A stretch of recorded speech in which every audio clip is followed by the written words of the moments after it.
ನಮಸ್ಕಾರ ಸ್ನೇಹಿತರೆ, ನಮ್ಮ ಈ ಚಾನೆಲ್ಗೆ ನಿಮಗೆ ಮತ್ತೊಮ್ಮೆ ಸ್ವಾಗತ. ಇವತ್ತಿನ ವಿಷಯ ಏನಪ್ಪಾ ಅಂದ್ರೆ Konkan railway corporation limited KRCL 2026ನೇ ಸಾಲಿನ ಟ್ರೈನಿ ಅಪ್ರೆಂಟಿಸ್ಗಳ ನೇಮಕಾತಿಗೆ ಅಧಿಸೂಚನೆಯನ್ನು ಹೊರಡಿಸಿದೆ. ಇದರ ಪ್ರಮುಖ ವಿವರಗಳು ಈ ಕೆಳಗಿನಂತಿವೆ. ಇವಾಗ ವಿದ್ಯಾರ್ಹತೆ ಮತ್ತು ಕಾಲಾವಧಿ ಏನಿದೆ ಅಂತ ನೋಡೋಣ ಬನ್ನಿ. ವಿದ್ಯಾರ್ಹತೆ ಬಂದು ಸಿವಿಲ್, ಮೆಕ್ಯಾನಿಕಲ್, ಎಲೆಕ್ಟ್ರಿಕಲ್ ಅಥವಾ ಎಲೆಕ್ಟ್ರಾನಿಕ್ಸ್ ವಿಭಾಗದಲ್ಲಿ ಪದವಿ ಅಥವಾ ಡಿಪ್ಲೊಮಾ ಹೊಂದಿರುವವರು ಮತ್ತು ಸಾಮಾನ್ಯ ಪ್ರವಾಹದ ಜನರಲ್ ಸ್ಟ್ರೀಮ್ ಪದವೀಧರರು ಅರ್ಜಿ ಸಲ್ಲಿಸಬಹುದು.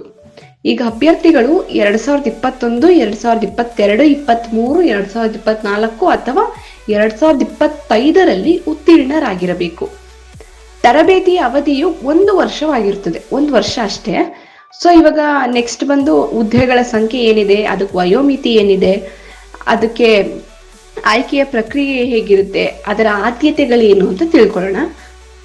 ವಯೋಮಿತಿ ಬಂದು 1/1/2026ಕ್ಕೆ ಅನ್ವಯಿಸುವಂತೆ 18ರಿಂದ 25 ವರ್ಷಗಳ ನಡುವೆ ಇರಬೇಕು. ಪರಿಷ್ಠಿತ ಜಾತಿ ಅಥವಾ ಪರಿಷ್ಠಿತ ಪಂಗಡದ ಅಭ್ಯರ್ಥಿಗಳಿಗೆ 5 ವರ್ಷ ಮತ್ತು OBC NCL ಅಭ್ಯರ್ಥಿಗಳಿಗೆ 3 ವರ್ಷಗಳ ವಯೋಮಿತಿ ಸಡಿಲಿಕೆ ಇರುತ್ತದೆ. ಈಗ ಮೇನ್ ಮಾಸಿಕ ವೇತನ ಹೇಗಿರುತ್ತೆ ಅಂದ್ರೆ ಪದವೀಧರ ಅಪ್ರೆಂಟಿಸ್ ಗಳಿಗೆ 9,000 ರೂಪಾಯಿ ಇರುತ್ತೆ. ಈಗ ನಿಮಗೆ ಕೊಡೋ 9,000 ಸಂಬಳ 2 ಪಾಲಾಗಿ ಬರುತ್ತೆ. ಒಂದು ಇದರಲ್ಲಿ 4,500 ರೂಪಾಯಿ ಭಾರತದ ಸರ್ಕಾರದ ಪಾಲಾಗಿರುತ್ತೆ. ಮತ್ತು ಈಗ ಮೇನ್ ಪಾರ್ಟ್ ಆದ್ಯತೆ ಏನೇನಿದೆ, ಯಾರ್ಯಾರಿಗಿದೆ ಅಂತ ನೋಡೋಣ ಬನ್ನಿ. ಇದರಲ್ಲಿ ಈಗ 2 ಆದ್ಯತೆ ಕೊಟ್ಟಿದ್ದಾರೆ. ಮೊದಲನೇ ಆದ್ಯತೆ ಬಂದು ಕೊಂಕಣ ರೈಲ್ವೆ ಯೋಜನೆಗೆ ಭೂಮಿ ಕಳೆದುಕೊಂಡವರಿಗೆ, ಅಂದ್ರೆ ಕೊಂಕಣ ರೈಲ್ವೆ ಯೋಜನೆಗೆ ಭೂಮಿ ಕಳ್ಕೊಂಡಿರ್ತಾರಲ್ಲ ಅವ್ರಿಗೆ ಮೊದಲನೇ ಆದ್ಯತೆ ಕೊಡ್ತಾರಂತೆ. 2ನೇ ಆದ್ಯತೆ ಬಂದು ಮಹಾರಾಷ್ಟ್ರ, ಗೋವಾ ಅಥವಾ ಕರ್ನಾಟಕದಲ್ಲಿ ಉತ್ತರ ಕನ್ನಡ, ಉಡುಪಿ ಮತ್ತೆ ದಕ್ಷಿಣ ಕನ್ನಡ ನಿರ್ದಿಷ್ಟ ಜಿಲ್ಲೆಗಳ ಅಭ್ಯರ್ಥಿಗಳಿಗೆ 2ನೇ ಆದ್ಯತೆ ಕೊಡ್ತಾ ಇದ್ದಾರೆ. ಇವಾಗ ಮೇನ್ ಪಾರ್ಟ್ ಅರ್ಜಿ ಶುಲ್ಕ ಏನೇನಿದೆ ಅಂತ ನೋಡೋಣ. ಸಾಮಾನ್ಯ ವರ್ಗದ ಅಭ್ಯರ್ಥಿಗಳಿಗೆ 100 ರೂಪಾಯಿ ಶುಲ್ಕವಿದ್ದು, SC ST ಮಹಿಳೆಯರು, ಅಲ್ಪಸಂಖ್ಯಾತರು ಅಥವಾ ಆರ್ಥಿಕವಾಗಿ ಹಿಂದುಳಿದ ವರ್ಗದವರಿಗೆ EWS ಶುಲ್ಕ ವಿನಾಯಿತಿ ಇರುತ್ತದೆ. ಈಗ ನೆಕ್ಸ್ಟ್ ನಾನು ತಿಳಿಸೋದು ಕೆಲ್ಸಕ್ಕೆ ಹಾಕೋದಕ್ಕೆ ಮೇನ್ ಪಾರ್ಟ್ ಅಂತಾನೆ ಹೇಳ್ಬೋದು.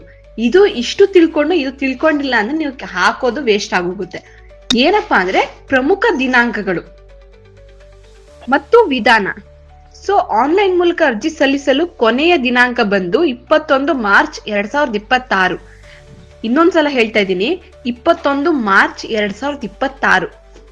ಅರ್ಜಿ ಸಲ್ಲಿಸಲು ಮೊದಲು ಅಭ್ಯರ್ಥಿಗಳು NATS ಪೋರ್ಟಲ್ ನಲ್ಲಿ ನೋಂದಾಯಿಸಿಕೊಂಡು ಮಾನ್ಯವಾದ NATS ID ಹೊಂದಿರಬೇಕು. ಹೆಚ್ಚಿನ ಮಾಹಿತಿಗಾಗಿ ಮತ್ತು ಅರ್ಜಿ ಸಲ್ಲಿಸಲು ಕೊಂಕಣ ರೈಲ್ವೆಯ ಅಧಿಕೃತ ವೆಬ್ಸೈಟ್ https://konkanrailway.com/ ಗೆ ಭೇಟಿ ನೀಡಬಹುದು. ಈ ಇನ್ಫಾರ್ಮೇಶನ್ ನಿಮ್ಗೆ ಏನಾದ್ರು ಇಂಪಾರ್ಟೆಂಟ್ ಅನ್ಸಿದ್ರೆ ದಯವಿಟ್ಟು ನಿಮ್ಮ ಫ್ರೆಂಡ್ ಸರ್ಕಲ್ಗೂ ಶೇರ್ ಮಾಡಿ, ಅವ್ರಿಗೂ ಸಹ ಉಪಯೋಗ ಆಗ್ಬೋದು. ದಯವಿಟ್ಟು ನಮ್ಮ ಚಾನೆಲ್ನ ಲೈಕ್ ಮಾಡಿ, ಶೇರ್ ಮಾಡಿ. ಮತ್ತು ನಿಮ್ಗೆ ಏನಾದ್ರೂ ಡೌಟ್ಸ್ ಇದ್ರೆ ಕಮೆಂಟ್ ಸೆಕ್ಷನ್ ಅಲ್ಲಿ ಕಮೆಂಟ್ ಹಾಕಿ. ನಿಮಗೆ ಆದಷ್ಟು ನಾವು ಅದನ್ನ ಕ್ಲಾರಿಫೈ ಮಾಡಕ್ಕೆ ಟ್ರೈ ಮಾಡ್ತೀವಿ.